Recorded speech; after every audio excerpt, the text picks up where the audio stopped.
Hello there, good morning. Welcome to Newsroom here on GHOne Television. My name is Lantam, Papanko. Let's take a look at the headlines.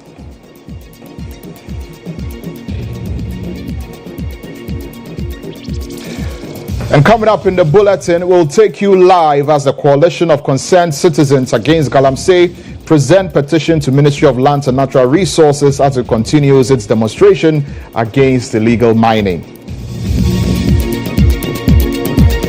Also coming up, some lawyers of some of the detained protesters of last week's Stop Galamsey demonstration have accused the police of forcing detainees to reenact scenes at the ongoing demonstration.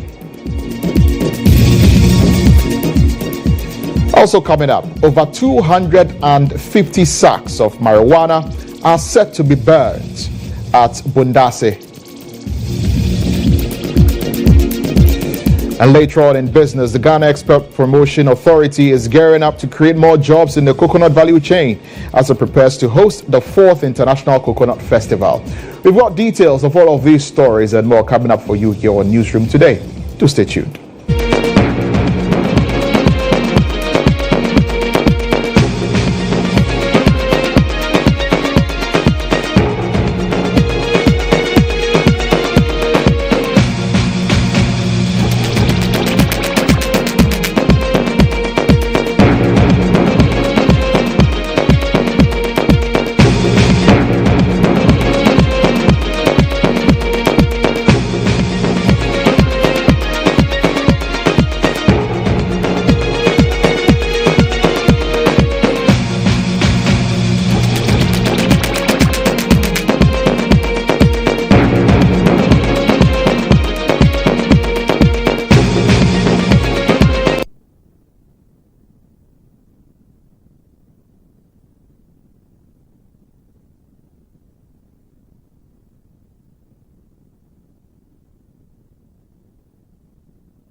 Thank you very much once again for joining us. And hundreds of protesters have joined the End Galamsey Now and Free the Citizens protest on day 2 to demand the immediate release of members of Democracy Hub and Fix the Country movement who were arrested during an anti-Galamsey demonstration a week ago. The group will also be presenting a petition to the Ministry of Lands and Natural Resources. And our man on the beat, Obed King Gaglo, spoke to some of the protesters earlier this morning. Let's take a look. Because we cannot afford to buy bottled water. No one can get water. That's gone. It's not about it.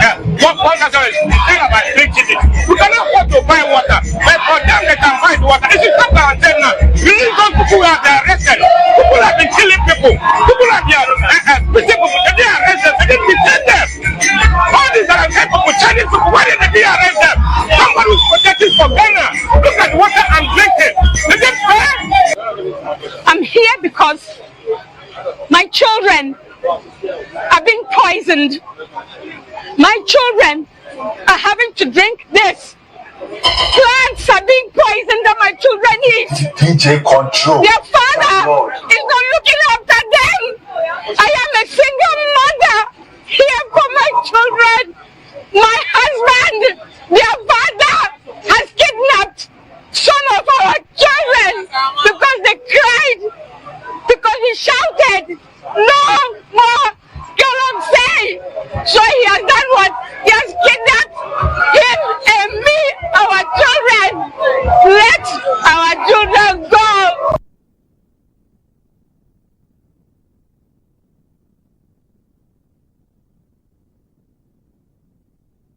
Well, let's now take you to the grounds where my colleague Obed King Gaglo is. He's stationed with the demonstrators on day 2 of this demonstration, and he'll give us an update as to how it's been going so far. Obed, welcome to the bulletin. Where have you reached with regard to this march, second day of the End Galamsey march, and what can you report? Right, so Lantam, currently the protest is underway and we are currently at the Tetekwashi interchange, specifically where they call the Spanner bus stop, and we are heading towards the National Service Secretariat enclave, where we'll pass through Kaukudi, through Rage, and then to Parliament House. And then today, the end game is that a petition will be presented to the Minister in charge of Lands and Natural Resources. So the protest is ongoing, and I have some of the protesters here to talk to me. What really has been the reaction from government since they petitioned them yesterday? Because we know that yesterday a representative of the Attorney General came for the petition to the Attorney General. We are welcome live on GHOne TV. Yeah, thank you very much. Have you had any reaction from the Minister for Attorney General and Justice? Officially, we've not had any reaction. Just that yesterday, when Wilberforce came and received the petition on behalf of the AG, all he said is that the AG was going to sit down and he was going to peruse our petition in detail, and he's going to come out with an official reaction. Now, what we are saying is simple, that in Ghana, the Constitution guarantees equality before the law, and equality before the law is what is called the rule of law. But what are we seeing here? We are seeing a selective application of the law, so that some people are treated differently from other people, and that is why we are petitioning the Attorney General, that he be the fundamental and the principal attorney of the state and minister of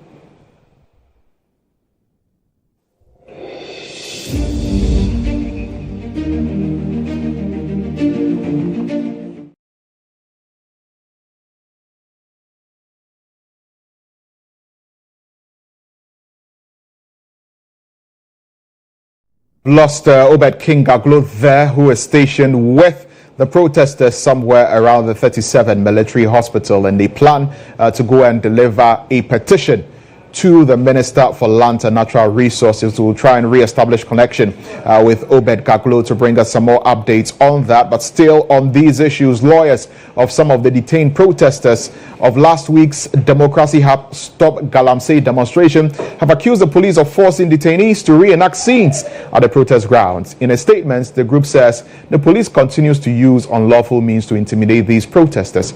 Now, here are some excerpts of that statement. They say, two of these previously,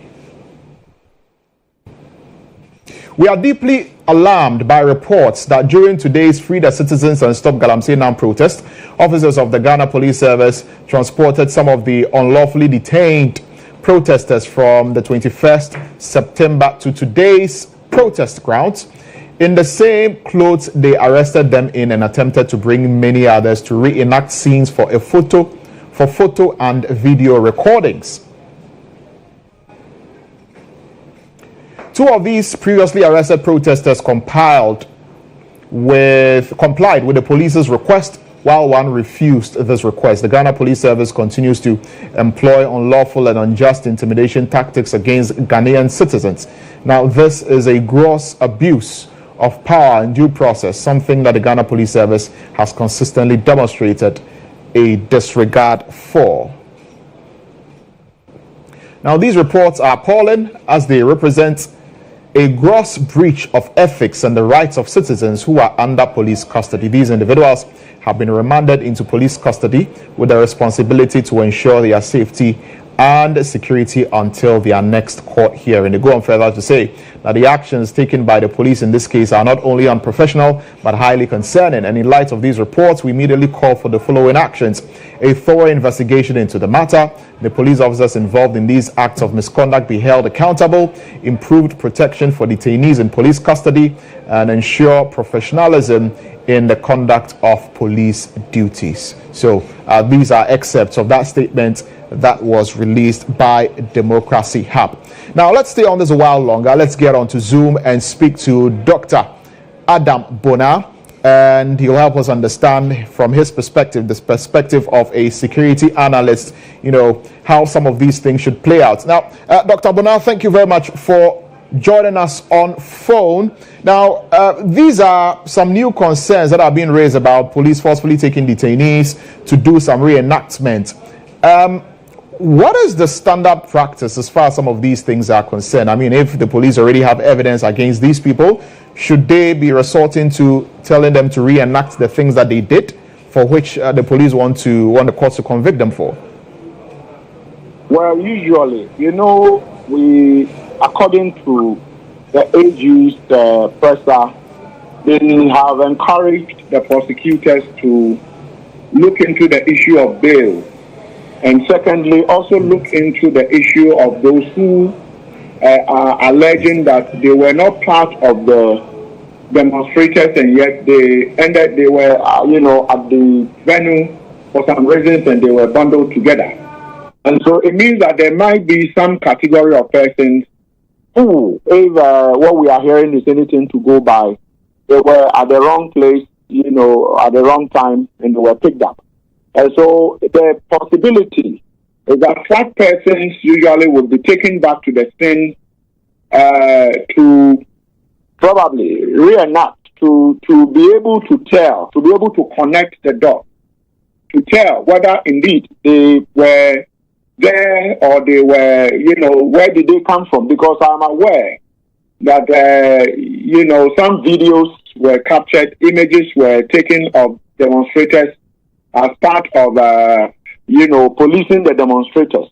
And so I'm not sure of what has happened, but reenacting crime scenes is usually to, understand whether a certain suspect is culpable or a certain suspect probably didn't really have any role to play. For instance, if you are standing at a bus stop, they would want to ensure that maybe some images were taken and they are not too clear.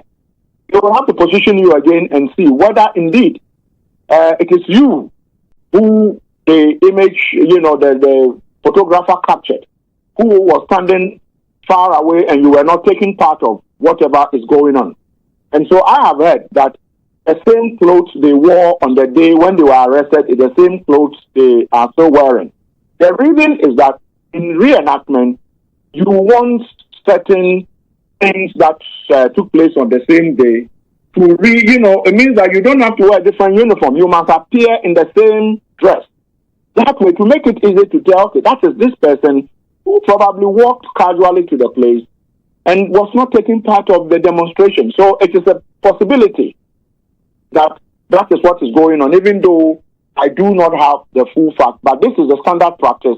It is to ensure that persons who are guilty are punished, or probably the evidence are put together, or persons who are not supposed to have been arrested are let go. And so it could be either way, Lantam. But, I mean, some argue that with the multiplicity of video coverage that we saw, and we also saw police personnel with cameras all over the place capturing what was happening from different angles. I mean, they should clearly be able to identify the people in the videos and all of that. So will there really be a need for that reenactment? I gave you the reasons a reenactment could be done. I wouldn't be able to, because I have to be honest with you, apart from the images I've seen on social media, I haven't seen the police images they took. And so I would not be able to tell how so clear their images are or how crystal clear their videos are. I will not be able to tell. And so I will not be able to conclusively say that they should be able to do that. But like I'm saying, there will be a reason. Reenactment is important to set innocent people free, or to ensure that those who probably are caught within a certain framework of imaging and sometimes it is done when also you are not caught by any camera at all. Reenactment can also be done when you are not also caught by any camera at all.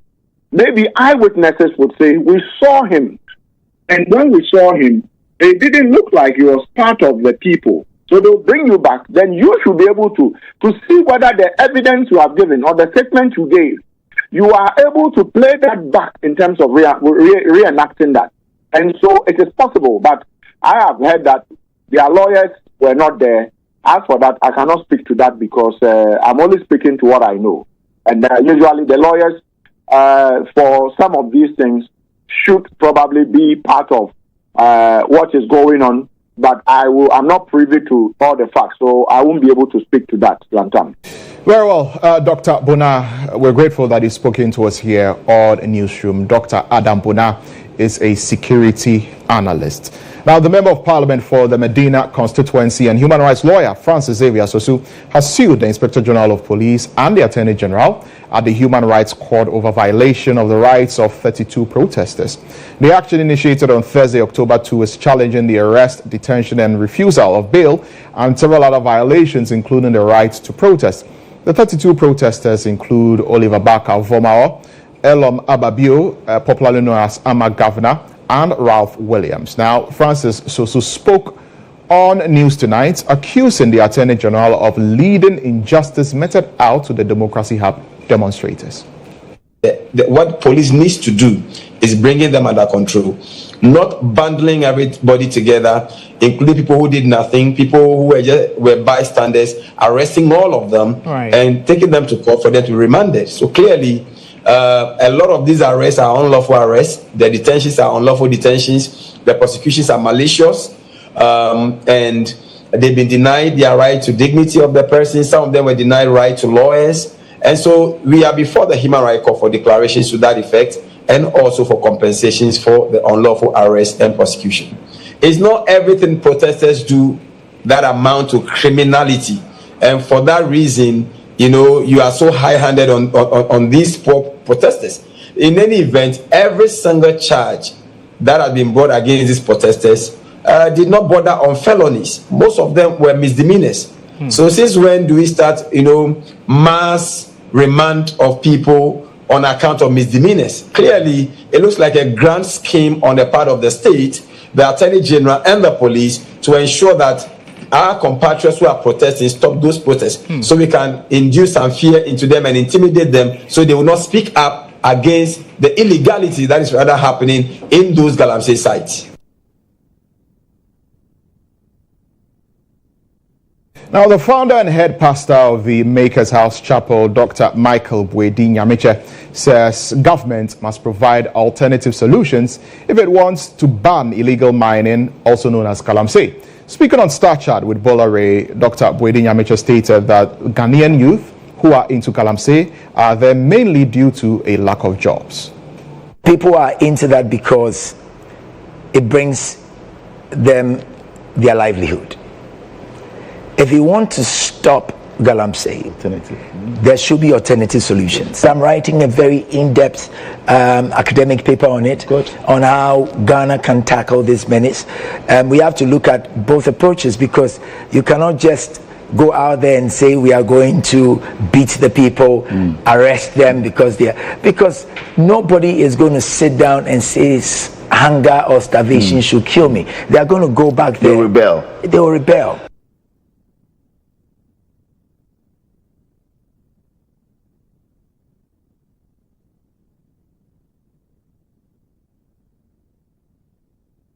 Now, the skies over Bundasi are filled with smoke, not from a barbecue or property on fire, but from 250 hefty sacks of seized cannabis being destroyed by state authorities. The court ordered bonfire was under the watchful eyes of a circuit court registrar, police, and Narcotic Control Commission officers. Now, it's the second time in just 2 months after a similar exercise was carried out in Accra. The substances were confiscated from illegal activities after the perpetrators were arrested and arraigned, some of whom have been convicted and sentenced by the courts. Now, EIB Network's legal affairs correspondent Mutala Inusa is at the scene at Bundasi, and he's joining me on Zoom on this particular subject matter to find out exactly how the destruction of these narcotics have been going. Mutala, welcome to the bulletin. So, I mean, I can see a fire behind you. Is that, or are those some of the seized cannabis that is being burnt? Lantam, absolutely correct. So as you can see behind me, that is the scene here at the battle camp, the military base here in Bundasi. That is where the exercise is currently taking place. 256 fertilizer sacks of weed, marijuana, has been burnt here, or is being burnt here currently, as you can see behind me. In fact, this exercise is being supervised by the registrar of the circuit court, Mr. Prosper Kingsley Damanka. The police officers, the Ghana Police Service is also heavily represented here. Narcotic Control Commission officers have also gathered here. And in fact, the military whose base this particular exercise is being taken place, they are also fairly represented here at this particular point in time. So if you ask me about the update in relation to these substances, what I can tell you now is that via the whole substance sacks, 256 of them have been set ablaze, as you can see right behind me. So as we can see, as it's happening now, in fact, this is the second time in nearly 2 months. The first one that took place in August 8th, a similar one. But the difference between this one and what took place 2 months ago is that this one is only comprised of a marijuana, weed, and there's no heroin, there's no cocaine. And my understanding is that there are other cocaines, there are other substances that are still pending, but the court is here to give an order for them to be destroyed. But what the order of the court, which I have seen, was signed on the 3rd of September, almost a month ago, is to the effect that these 256 sacks, fertilizer sacks of weed or marijuana should be destroyed. And same has been done here. So in our subsequent bulletin, we'll give you up to date what the registrar who is supervising this very activity has been saying and the advice that he's having for the state in relation to how to get these substances exposed. And Lantam, one interesting thing is that people will be asking, why is it not destroyed at the same venue where the last one took place? My understanding is that there's been a lot, it impacted negatively on the community, and a lot of people had complained about the situation. So this time around, they have found it needful to come to a place that is far from where people live. And the closest place around this place is Saglami, where we have the Saglami Affordable House, and it's so many kilometers away from the scene. So that is basically what is happening here at Bundasi. Very well, Mutala, thank you for bringing us that update from Bundasi. Our legal affairs correspondent Mutala Inusa there. Now, Mortuaries and Funeral Facilities Agency has raised concerns about the alarming rate of missing bodies in some morgues due to wrong labeling and identification. In an exclusive interview with EIB Network's Awisi Dejange, the president of the agency recounted instances of reported cases of missing corpses and the struggle in reuniting these missing bodies with their bereaved families. We know we've been able to trace about 3 missing bodies and recovered and handed over to the families. We've realized that when death occurs, especially at home, the people that send the body to the morgue are not normally are not the primary caregivers. They are distant. You know, the people, for instance, if somebody loses a mother, the mother is aged at home. The primary caregiver is so attached that and is so distraught that cannot even take the body to morgue. So somebody from a neighbor comes in, a distant cousin comes in to help. They take the body to the hospital and to the morgue. Then they get the documentation. You know, so the person who has documentation is the same person who identifies for collection. Friday, we know how people go to the morgue. They don't go insane and clear. They've taken something in, the euphoria, the whole thing. So identification also becomes challenging because they are impaired.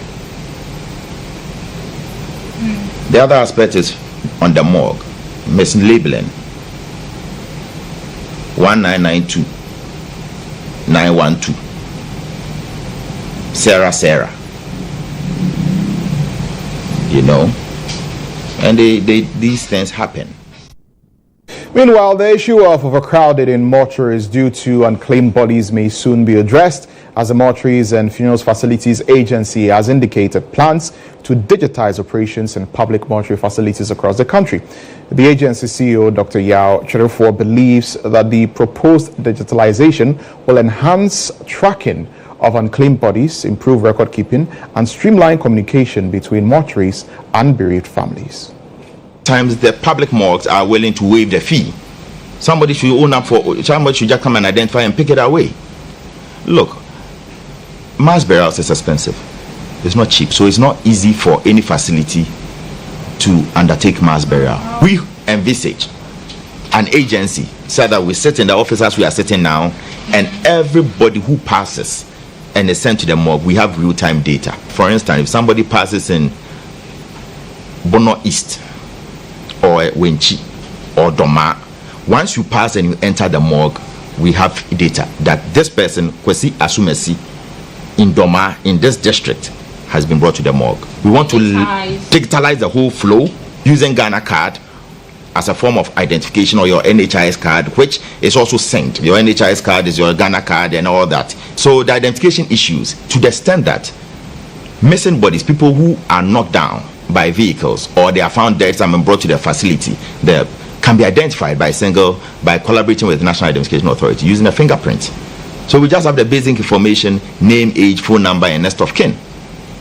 We don't need the full complement of what NIA has.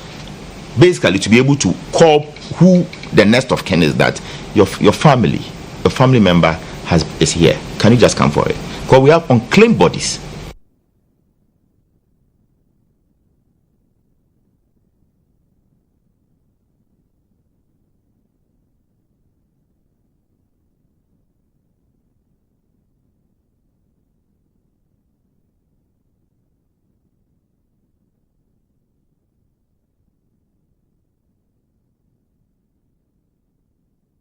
Now, 2.3 million dogs and cats in Ghana roam the streets unvaccinated as Ghana races against time to meet the global target on rabies eradication. Now, this, the Veterinary Service of Ghana says, exposes the population, especially children, to the deadly rabies virus.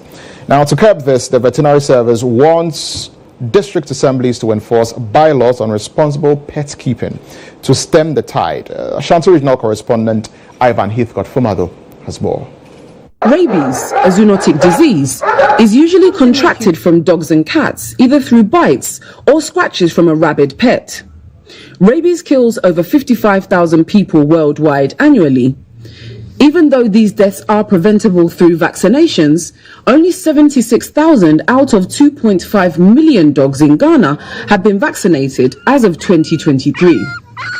Though the veterinary service has ramped up the vaccination of dogs and cats to some 172,000, it still leaves some 2.3 million pets, mainly dogs, roaming unvaccinated.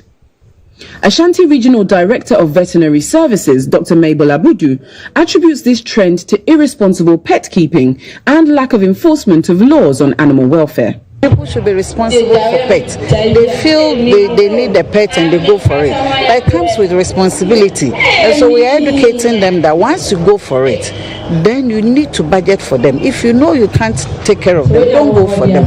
But our welfare system, animal welfare system, in situations where you have them working, then all these people can be arrested. But we know what is happening in our part of the world. The stray dogs we see on our roads are all having owners. The commemoration of World Rabies Day was held in the Ichimwa and Nwabiajat North District, where a 6-year-old girl died in April this year. District Health Director Dr. Eric Sapong says it will take a collective effort to prevent yet another rabies death from happening in the country. Animal health system strengthening of the DEFRA is also doing its bit by supporting vaccine, giving money to the veterinary service to do it.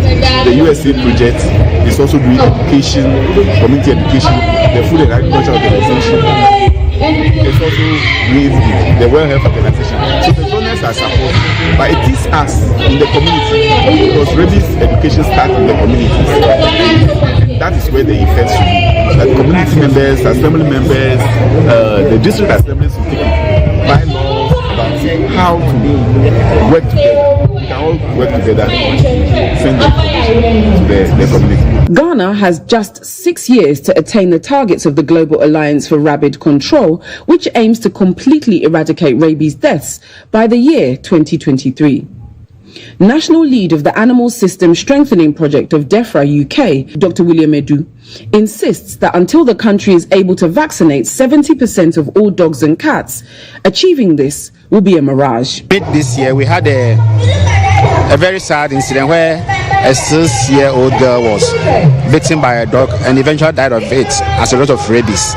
So it was very bad news, and we had to put all strategy in place to ensure that we don't record any case as such.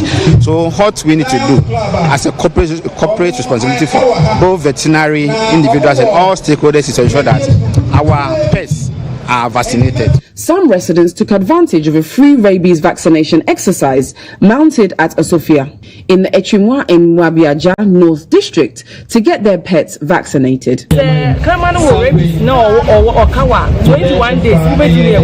If a dog has rabies and it bites you, I have been told that within 21 days you can die.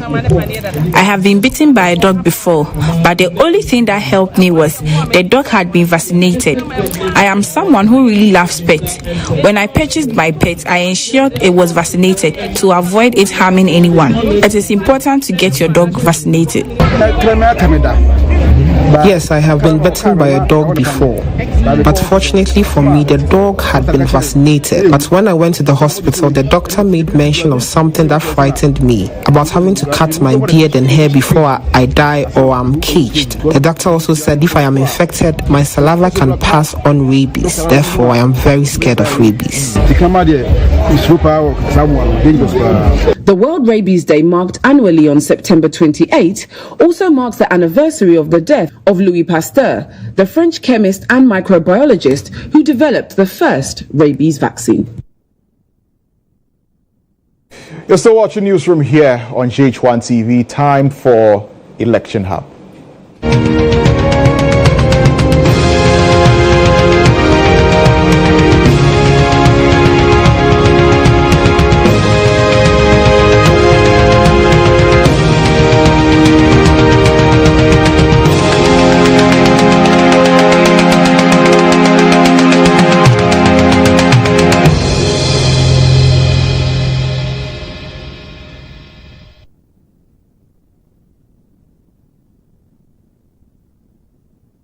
Now, the presidential candidate for the National Democratic Congress, John Dramani Mahama, says that the 2024 elections offers the country an opportunity to send a signal to the investor community that Ghana is open for business again.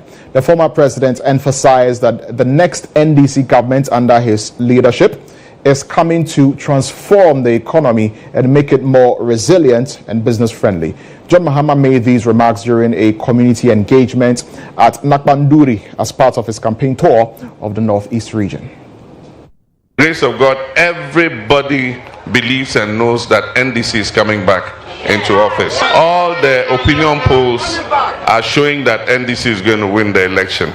All the business people, all the investors, everybody is waiting for NDC to come back into office. We need to send a signal to the international community that Ghana is open for business again. We're going to come and transform things. We have the men and women who will be able to do it. And I'm sure that, yes, as Chief said, this part of the country is an integral part of Ghana. And you deserve to be able to participate in the decision making. Definitely, I mean, we would make sure that you are part of the decision making table. Every part of this country deserves to be part of making decisions so that we all feel that we're part of one country called Ghana. And so I can assure you that we will work hard and we would make life. Former President John Dramani Mahama has reiterated his commitment to completing abandoned projects and infrastructure left by the Akufo-Addo Bawumia government as he assumes office, or when he assumes office as president in January 2025. Now, the NDC flag bearer during his campaign tour of the Northeast region bemoaned how the current regime has failed to complete projects initiated during his tenure, which is critical in transforming the socio-economic lives of the people in the area. Now, speaking during this community engagement at Bumpurugu, John Mahama promised that a next NDC government, if elected, will ensure the completion of key infrastructure developments, including the Eastern Corridor roads and also schools and hospitals. Working on the Walwali Bumpurgu Road. We finished the Walwali to Nalergu section. We awarded the contract for the Nalergu to Nakanduri to Bumpurgu section, but we left office before we could finish it. This government came and terminated the contract. My understanding was that they were going to investigate it and afterwards they will let the contractor come back to site. Unfortunately, that didn't happen. So it is like God's destiny that NDC should be the one to come and finish that road. John Evans Atamils, may God rest his soul. We did part of it during our time, but it is a long stretch. It is almost 700 kilometers long. And so even though we did our best, we did a lot of stretches of it. We didn't finish before we left office. And our thinking was that our colleagues will come and continue and finish it. Unfortunately, they have not done so. And so when we come, that is going to be one of our priorities in terms of the road network. Doing the road from Nakwanduri to Kulungungu, and then continuing from Nakwanduri right down to Tema Runabout. We'll finish that whole stretch so that instead of going through Tamale, Walwali and Tamale, you just go down through Bimbila, through Damanko, Nkwanta, and then straight on to... Well, and that's it for the Election Hub.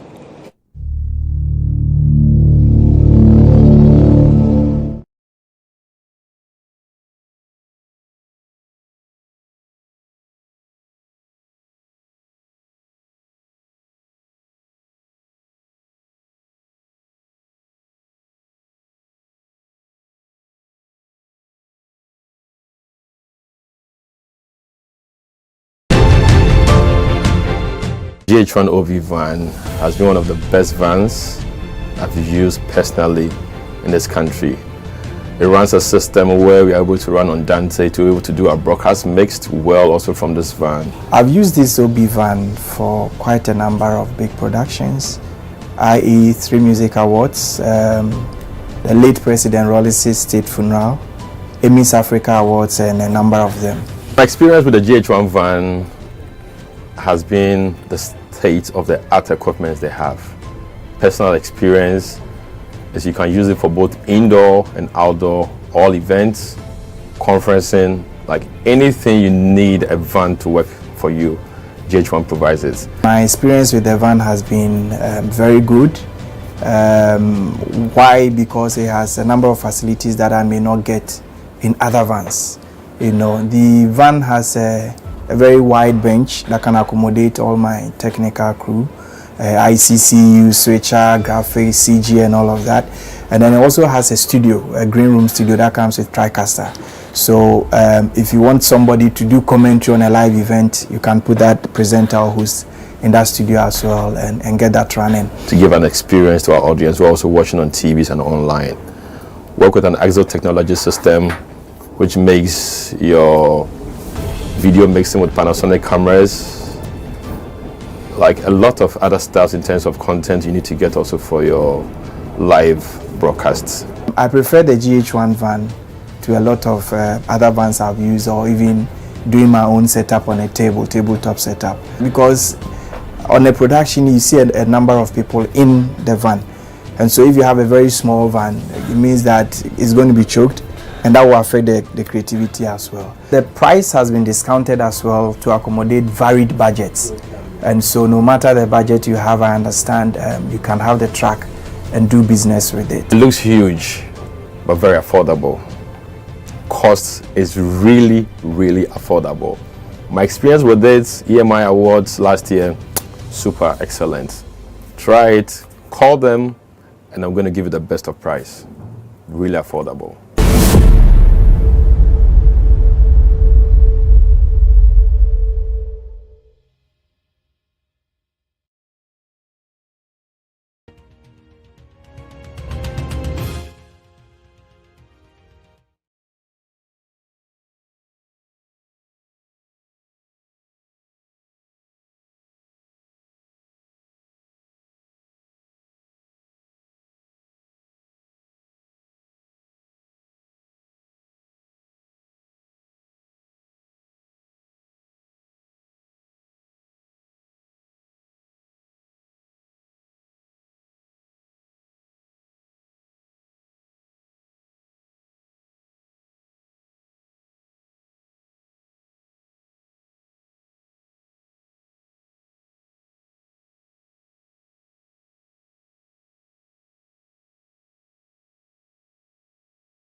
Welcome back. This is Newsroom here on GHOne Television, and legal advisor of the overlord of the Kusau traditional area, Naba Asigri II, Alexander Agambila, is appealing for peace before, during and after the 2024 elections. Now, speaking during the commemoration of the passage of the Kusasi community chief in the Greater Accra region, he called on various traditional leaders and the youth from both sides of the divide in the area to give peace a chance, since violence does not aid in development. For us in Boku and the Kusasi state in general, I know that everybody has heard about the unfortunate occurrences that has plagued our place for some time now. But fortunately for us, I think that for some time now, there has been some calm and peace in the area, which has led to even the government reviewing the curfew hours in Boku. We are very positive and hoping and praying that the peace that is currently prevailing will continue to prevail, so that we are able to finish the year, have our elections very peacefully. But speaking for myself, as a youth and one of the leaders of the youth, I want to implore all our contemporaries, young men, young women in the area, that we should give peace a chance. Because indeed, I mean, there's really no point in killing each other. Whatever is at stake, killing each other has never and will never be the answer. There's no way we can kill each other into solving the problem. So it is just we inflicting pain on each other and causing people to have recurrent anger and pain in them. But beyond that, there's nothing. What is at stake is a very simple matter. I think that there are institutions that we can all go to, and indeed we have explored them over the years. And I know that if we keep going on that tangent, we will find lasting peace in Boku. We grew up together as brothers and sisters. There's no peace. I mean, there's no need. There's no point in us, going on this tangent and inflicting unnecessary pain on each other. It doesn't benefit anybody in any way. So I want to call on everybody that, especially in this year of the elections, let us go out there, preach peace, make sure that our community, our people, recognize that we are one people. Whether you want to be NDC or MPP, that's another matter. But as far as we are concerned, we want there to be calm and peace, so that everybody can go about his business, because it's affecting people, innocent people. School children cannot go to school like they used to do. Many professionals who were posted to our area have fled. It ought not to be so, because we want development, we want to progress. So we beg for peace, we plead for peace now, during, after the election, and thereafter. Well, it's time to bring you the business segment.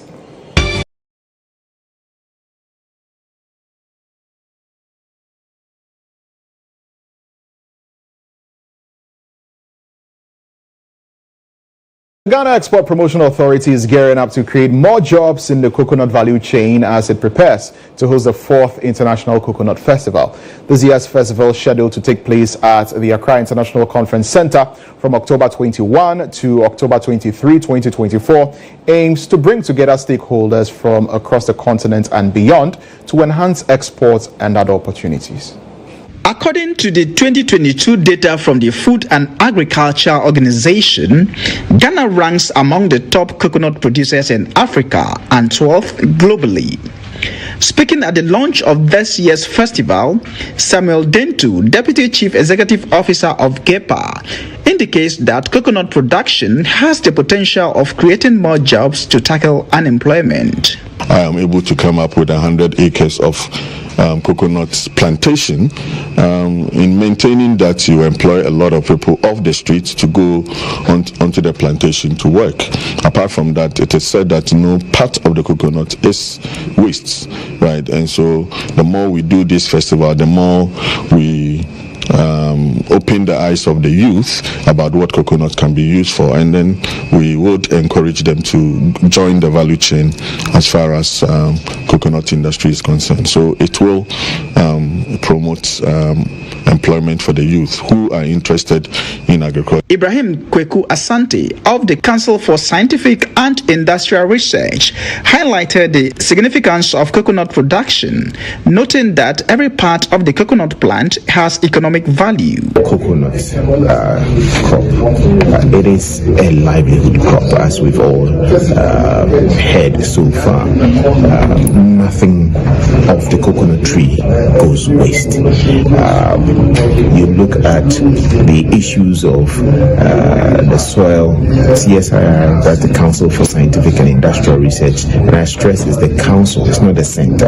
CSIR is made up of 13 institutes: CSIR Food Research, CSIR Animal Research, CSIR Water Council. The CSIR Soil Research Institute, SRI, has been able to come up with mapping the whole country's soils for soil for pH. So we know what type of soil is good for what kind of crop, not only for coconut, but for almost every other crop. The festival themed Empowering Lives Through Coconut, Innovation, Employment, Sustainable Livelihood promises to be a game changer for Ghana's coconut industry. Now, operators at various liquefied petroleum gas filling stations are raising alarm over looming shortage of LPG across the country in the coming weeks. They are attributing this scarcity to rising prices in both global and local markets. My colleague Tiwa Ajen visited some gas stations in Accra and has come through with this report. For the past week, many consumers of liquefied petroleum gas have had to wait in long queues for hours in order to get their gas cylinders filled. Others have had to travel long distances in search of available LPG.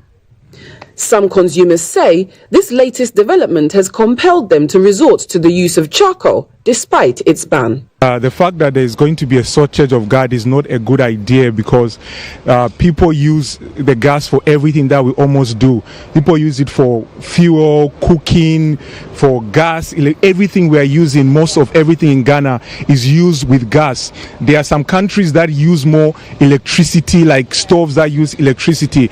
But in Ghana, everything is run through gas.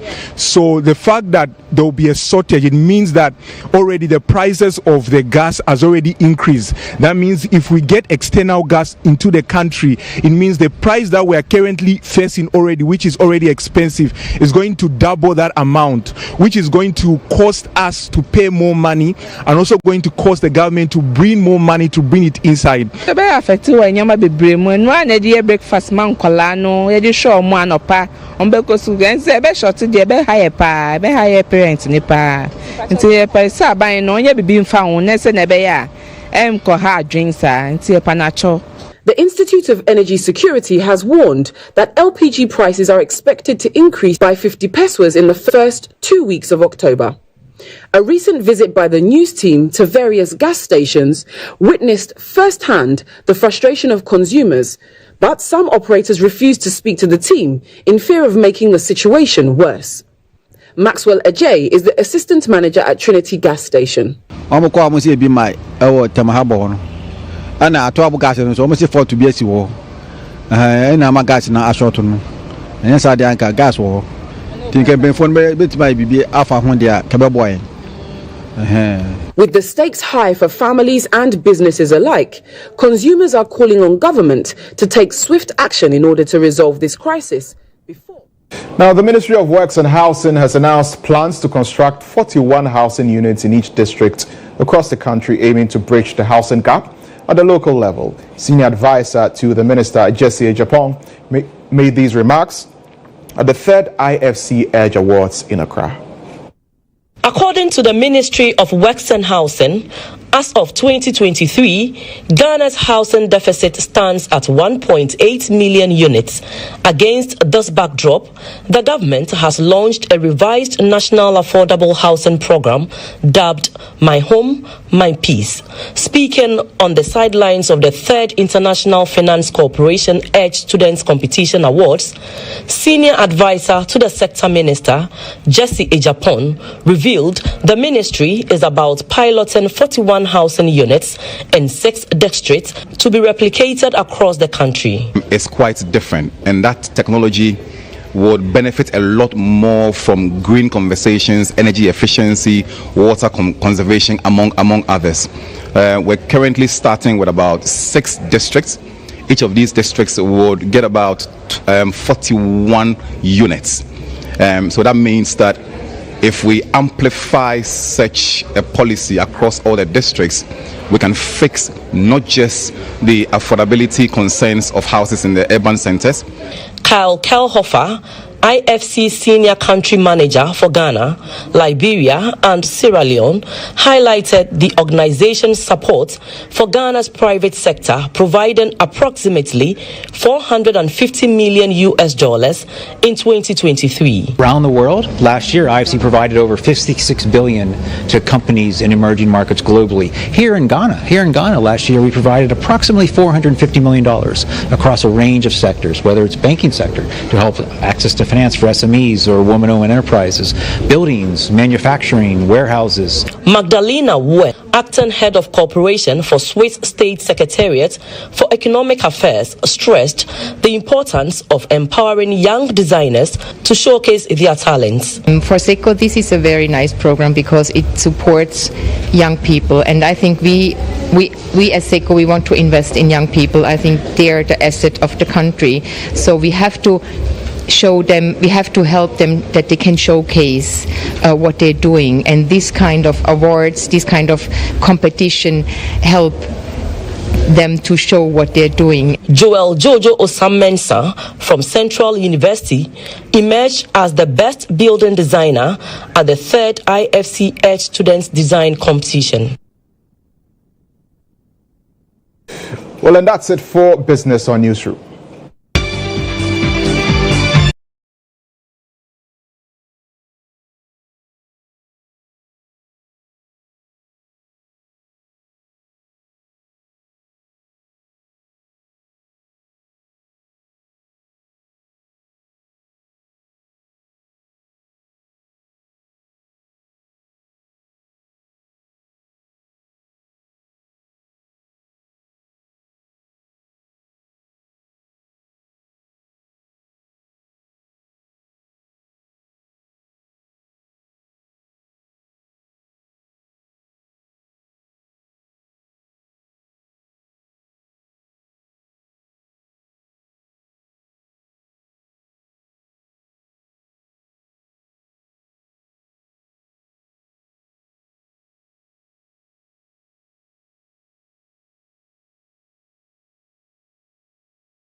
The coach of the Ghana Black Stars, Otoado, is set to announce a squad for the upcoming 2025 Africa Cup of Nations qualifying doubleheader against Sudan later today at the GFA Secretariat. Now, the Black Stars are expected to regroup later next week for match day 3 and 4 of the qualifiers. After a rocky start to their campaign, a 1-0 loss to Angola at the Baba Yara Stadium and a 1-1 draw against Niger, the team is in need of a turnaround. Otoado is expected to call up a strong squad, including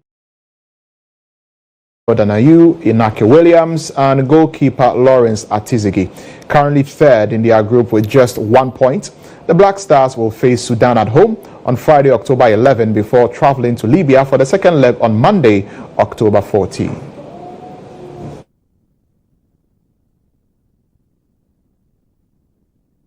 Look at the emotions. And we are surely set for a grandstand finish here, because this is a game that Ghana surely need to win to kickstart their campaign. And instead, Now, Harry Maguire's stoppage time header rescued a point for Manchester United against FC Porto in a 3-3 game in the Europa League, despite Bruno Fernandes being sent off for the second game running.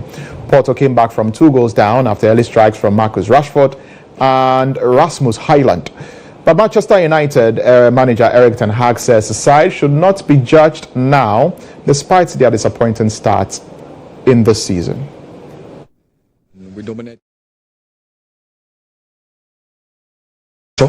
So in the start was good. The middle part was no good, and then we finished very good. And it's a tough place to go. And yeah, we're coming back from a 3-2, and we get the equalizer. So it's good for the spirit. You see again, the team is willing, strong character, but the middle part, in the defending, we have to improve.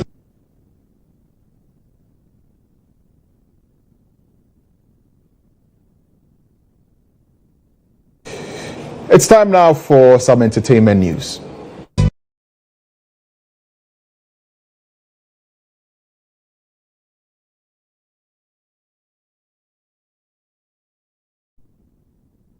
Urban gospel music sensation Seth Diamond has waded into the controversy of gospel artists featuring secular artists. Now, according to Seth Diamond, featuring secular artists is a strategic way of drawing close to Christ. He made these remarks during the 3rd edition of his annual concert, Diamond Offering.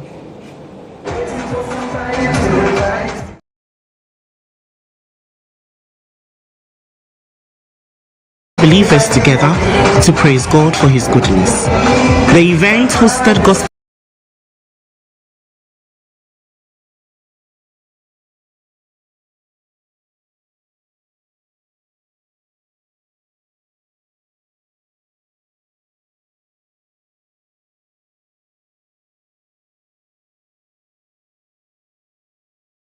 gospel artists. He also waded into the issue of featuring secular artists as a strategy of winning souls for God. If you base on the word, he said we should go out to the world and then bring more people in. And I think it's a very good medium to bring even the people in the world into the Christendom. So I think he didn't say let some people that have breath praise the Lord. He said let everything that has breath praise the Lord. So anything that has breath, I think can praise the Lord. So I don't know why a secular artist can't also praise God. Yeah. The Diamond Offering concert thrilled patrons to exciting tunes and performances and promises to get better next year.